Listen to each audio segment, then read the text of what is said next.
Hey, what's up? Ako nga pala si BT at nandito ngayon tayo sa BT Reaction and welcome to my channel, Tunay na Kritiko.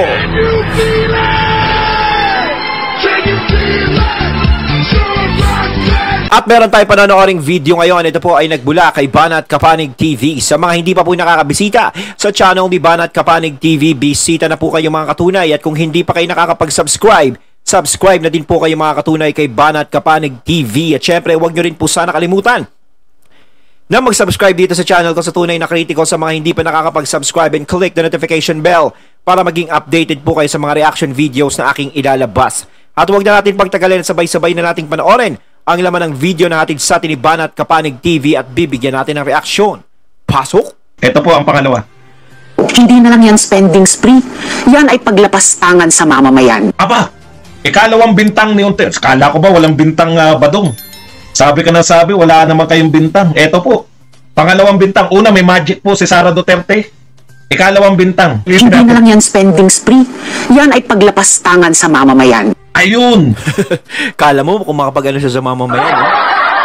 Kala mo talaga is talagang iniisip niya ang kapakanan ng mamamayan. Kasi kung iniisip mo ang kapakanan ng mamamayan, hindi para kontrahin mo ng kontrahin kung ano man yung mga nasa administrasyon ngayon. Kung sino yung gumagawa ng magandang trabaho, dapat hindi mo yun pinupuna. Bakit yung hindi gumagawa ng maganda is hindi mo napupuna? Hindi po yan spending spree, paglapastangan sa mamamayan. Kung yung ginastos mo, yung hiningi mong pondo, ulitin ko lang humingi ng pondo si Vice President, binigyan siya ng pondo. Pag ginastos niya pala yung hiningi niyang pondo, yun po ang tawag ni Sara ni Hontiveros ay paglapastangan sa mamamayan. So ikalawa pong bintang ni Hontiveros. Una, may magic si Sara. Ikalawa, nilalapastangan ni Sara ang mamamayan. Bakit po nilalapastangan? Kasi ginastos yung budget na hiningi niya. O yan, kita nyo, lumilinaw na kung ano argumento ni Hontiveros. Makinig pa tayo. VP Sara Duterte, ikatlong bintang. Unang bintang, may magic ka. Ikalawa, nilapastangan mo kasi ginastos mo yung pera. Ikatlo, napakagaspang. Hindi ka smooth, magaspang ka. 11 milyong piso kada araw. Daig pa ang may patagong credit card sa national budget. Daig mo pa ang may patagong credit card sa national budget. Grabe. Ang gaspang mo. O ikatlo magaspang si Sara Duterte, may magic. Nilapastangan niya yung mamamayan dahil ginastos yung pera. At ikatlo, magaspang ka. Sige, tuloy natin. Hindi niya pera yan. Hindi niya pera yan. Ikaapat na bintang, hindi mo yan pera. Sara Duterte. Yan, sige. Confidential funds can be validly spent only on expenditures supporting surveillance activities of civilian agencies. Yung ating Coast Guard sa West Philippine Sea, araw-araw binabantayan ang sumpong ng China. 17 years pinagkasya ang 170 million pesos na... Ikaapat, ay kalima. Maliit ang confidential fund ng Philippine Coast Guard. Kasalanan mo yan, Sara Duterte. Ilang taon na raw na nagtitiis. China. 17 years pinagkasya. 17 years na maliit ang confidential fund. Kasalanan mo yan, Sara Duterte. Bakit? Bakit mo naging sa kasalanan yan? 17 years, maliit yung confidential fund. Parang hindi naman siya. Isang taong ka palang Vice President, pero Oo, iba pa namumuno nun Paano naging 17 years? Uy, Honti, nadudulas ka Baka meron kang mga karancho dyan na sumabit. Oy, wala pang isang taon. Diba? May isang taon na ba si BP Sara? Meron na, no? Meron na. Diba? Halos yung 17 years na yan, hindi siya may kasalanan yan. At saka yung kine-question mo na yung fund na inaano ni VP Sara, alam naman siguro no, kung saan mapupunta. At alam nyo kung saan napupunta. Talagang dito talaga sa senaryong ito is napapag-initan ay si BP Sara talaga. Mantakin mo, yung kasalanan ng 17 years ay ibinintang na rin sa kanya. Kulang na lang nga yung sinasabi natin na pati yung magnanakaw sa kapitbahay, yung nagnakaw ng manok, ibintang na rin sa kanila. Diba? Paano naman po yung ibang issue nga na ibinabato sa inyo? Bakit hindi nyo rin yun masagot? Kailangan din nasagot ng taong bayan yon. Hindi ko nasasabihin kung ano yun. alam na ng mga taong bayan yon. Alam na ng mga katunay kung ano rin po yung issue na ibinabato sa inyo. Kasi bato kayo ng bato kay BP Sara pero hindi nyo patapos sagutin yung issue na kinasasangkutan nyo din na karapatan din malaman ng taong bayan. Dahil yon ay galing din naman sa mga taong bayan. Hindi naman sa akin galing yon, kundi alam na ng pangkalahatan yon is nagiging question. Nagtatanong ako, baka na naman pati na naman ako. Ito tinatanong din natin. Kasi para walang maging bato kay Honti, di ba? Kasi nga pag nagtanong ka, kailangan is malinis din ang background mo bago ka magtanong. Di ba? O sige, pagpalagay natin, nagtanong si Honti kay BP Sara. Tapos meron din si Honti na nagiging issue, kailangan mas maganda. Bago sagutin ni BP Sara yung tanong ni Honti sa kanya, isagutin muna ni Honti yung ibinibintang naman sa kanya. Bago sagutin ni BP Sara yung tanong ni Honti. Kasi baka mamaya barahin lang siya ni BP Sara. Bakit ikaw hindi mo masagot yung nagiging issue sa'yo? Tanong ka ng tanong sa akin. Di ba ganon? Kasalanan mo yan. Tandaan mo. Kasalanan mo na maliit ang confidential fund ng Philippine Coast Guard. Ilang taon na kayang senador to si Hontiveros? Alam ko, 1 taon ka palang vice president, BP Sara eh. Pero ikaw ang may kasalanan. Kasi maliit ang confidential fund ng Philippine Coast Guard. Sino po ba nagbibigay ng pondo sa mga... Ikaw ba, BP Sara? Nung bang hindi ka pa vice president, ikaw ang nagbibigay ng pondo sa Philippine Coast Guard? Hindi. Sino? Congress. Sino yung bumubuo na Congress? Senado at House of Representatives. Senado!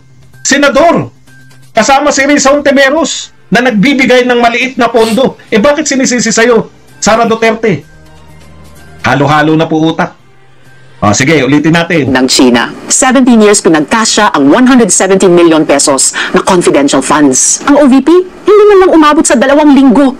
What can VP Sara show for it? Nag-mass hiring ba ang OVP ng libo-libong informant sa loob ng 11 araw? Nagpatayo ba sila ng daan-daang safe house sa loob lamang ng 11 araw? Okay. Nagpatayo ba ng safe house? Nag-hire ba ng mga ahente? Hindi ko alam ang sagot. Hontiveros, alam mo ang sagot? Babalik tayo sa paulit-ulit na tanong, saan nyo dinala ang pera? Naghihintay ng resibo ang buong Pilipinas. Hindi, no? Naghihintay na resibo ang buong Pilipinas. Kung mga pagtanong talaga yun. Okay. Alam niyo po, ito ay drama lang, no? Drama ni Hontiveros. Mas maganda kung nakikita nyo, kaya lang baka mabatas na ako no? Drama lang po yan ni Hontiveros. Isahin po natin ang pakinig, buuli. Anong uri na naman ng magic ang ginamit nila para ubusin ang 125 million pesos sa loob lang ng 11 araw? Hindi na lang yan spending spree. Yan ay paglapastangan sa mamamayan. Napakagaspang. 11 milyong piso kada araw. Daig pang may patagong credit card sa national budget. Hindi nyo pera yan. Confidential funds can be validly spent only on expenditures supporting surveillance activities of civilian agencies. Yung ating Coast Guard sa West Philippine Sea, araw-araw binabantayan ang sumpong ng China. 17 years pinagkasya ang 117 million pesos na confidential funds. Ang OVP, hindi man lang umabot sa 2 linggo. What can VP Sara show for it? Nag-mass hiring ba ang OVP ng libo-libong informant sa loob ng 11 araw? Nagpatayo ba sila ng daan-daang safe house sa loob lamang ng 11 araw? Babalik tayo sa paulit-ulit na tanong, saan nyo dinala ang pera? Naghihintay ng resibo ang buong Pilipinas. Okay, no? Kung tayo po ay nasa palengke, kung siya po ay hindi senador, di ba? Kung tayo po ay nasa isang drama class, kung si Risa Hontiveros po ay nasa isang teleserye, ang ganda po papalakpakan. Kasi very dramatic yung delivery niya. Hindi ko po kaya mag-deliver ng ganun. Pati po facial expression talagang seryoso no? Ang buong bayan ay naghihintay ng resibo. Di ba? Okay. Ngayon, balik po tayo dahil kayo po ay senador. Kasi okay. parang ang magiging comment sa kanya ng mga tao dyan, ganito Kala mo no? Di ba? Magiging reaction mo. Kasi nga, di ba, hindi pa tapos yung alam mo na yun, ang banggitin. Okay po yan, maganda po yan, pang gulat. Kung kayo ay dramatic actress, no? Kung tayo po ay nasa teleserye, hanapin, nasa na resibo? Wala kang pinakita resibo. Bakit? Di ba? Ang ganda po niyan eh. Ang subaybayan, di ba? Itutuloy ang susunod na kabanata. May maipapakita kayang resibo? Meron kayang maipapakitang mga ano sinabi niya? Mga tao na nirecruit?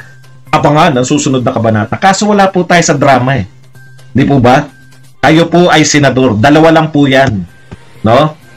Ibalik po natin sa katotohanan. Kasi anong magic? Ha? Ang gaganda pong salita yan eh. Pero lahat po yan ay salita. Bilang senador po, ang pinag-uusapan natin dito, no, ay batas. Hindi po magic, hindi po resibo, hindi po yung nasaan, saan mo dinala. Wala pong ganun eh, no? Yung batas po. Kasi senador kayo eh.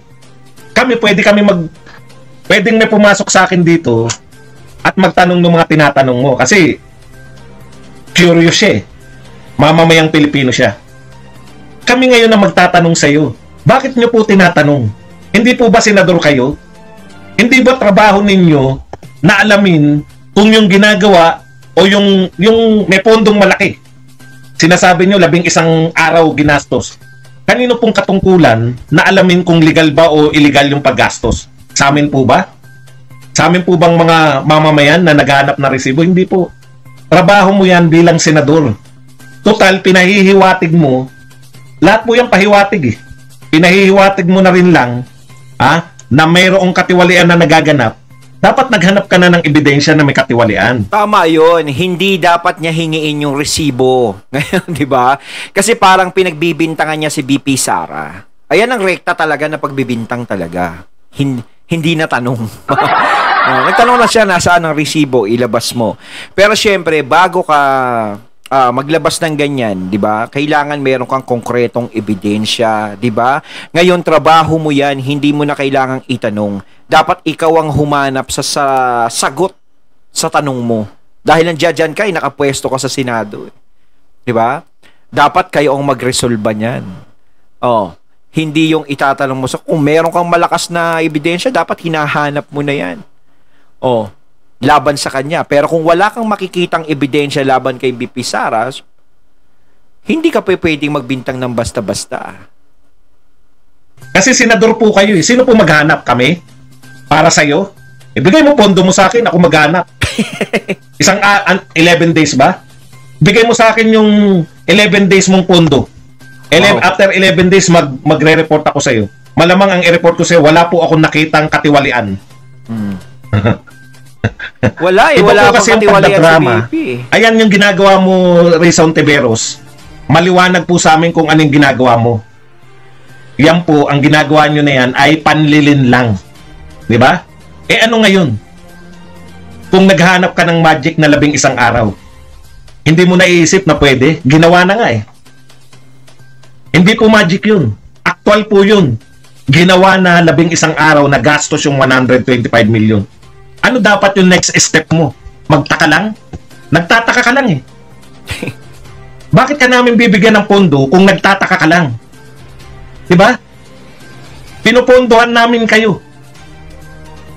Tapos magtatanong ka lang, saan mo dinala?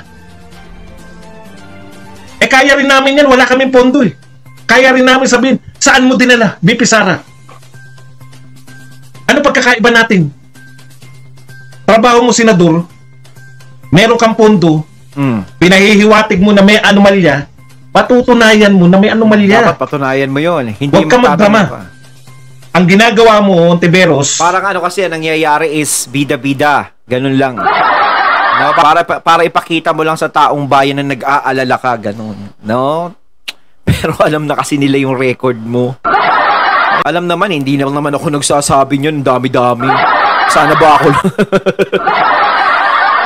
pero sa akin, wala naman ako nakitang naging anomalya to si BP Sara, 'di ba? Kasi kung may anomalya yan, hindi na para manado ng manado sila sa Davao. Dapat hindi na rin nanalong BP yan. Kita mo nga, taas-taas ng boto yan, 32 million plus, 'di ba? Kahit na ano kung magalit kayo sa akin ay panlilin lang ng mga mamamayang Pilipino. Panlilin lang yan eh. Ginastos, may magic. May magic ba ang Vice President? Bakit niya nagastos yun? Hindi po magic yun, totoo po yun. Nagastos ng 11 araw, ano ngayon? Ang tanong namin, senador, mahal na senador, legal ba o illegal? Sinabi na kasi ng executive secretary, legal. Sinabi ng 2 congressman, legal. Ayun, at ating natunghayan ng video na nagmula kay Banat Kapanig TV at syempre natunghayan din natin ang boses na yon na nagmula kay Sir Badong Arratales, ayan, Honti at BP Sara, ha? Oh, Honti, ha? Na-speechless ako sa iyo. Kaya mga katunay na masasabi nyo tungkol dito. So once again, I'm BT and I'm out. Peace.